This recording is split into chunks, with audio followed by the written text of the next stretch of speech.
আসসালামু আলাইকুম। আসলে মা হওয়া যে কতটা ভাগ্যের বিষয়, মা না হলে হয়তো বা বুঝতেই পারতাম না। আর আমার মেয়েটা দেখুন মাশাআল্লাহ দেখতে দেখতে অনেক বড় হয়ে যাচ্ছে।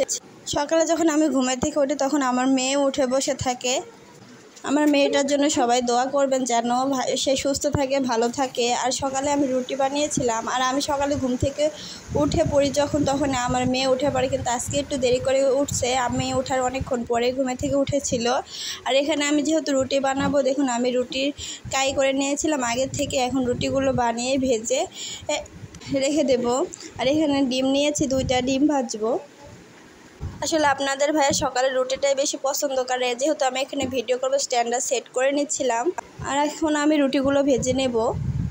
আমি কিন্তু আগে রুটি বানাতে একদমই পারতাম না, এখন একটু বানিয়ে বানিয়ে অনেকটাই আগে ভাবতাম যে রুটি বানানো হয়তো অনেক কঠিন কাজ, কিন্তু আস্তে আস্তে বানাতে বানাতে একটা হাতের এখন মাপ হয়ে গেছে। এখন অনেকটাই বানাতে পারি, তবে পুরোটা বানাতে পারি না, মোটামুটি বানাইতে পারি আর কি।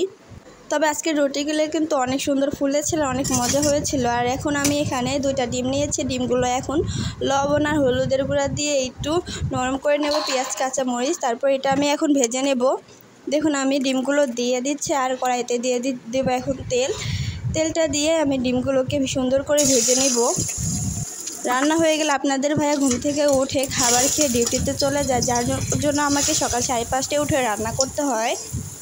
আর আমার নিত্যদিনের ভিডিও যদি দেখতে চান অবশ্যই পেজ থেকে দেখলে অবশ্যই ফলো করে দেবেন, আর ইউটিউব থেকে দেখলে অবশ্যই সাবস্ক্রাইব করে দিবেন।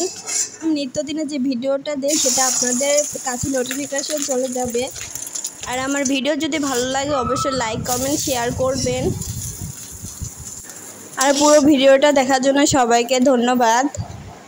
আজকে এই পর্যন্ত, সবাই ভালো থাকবেন। আল্লাহ হাফেজ।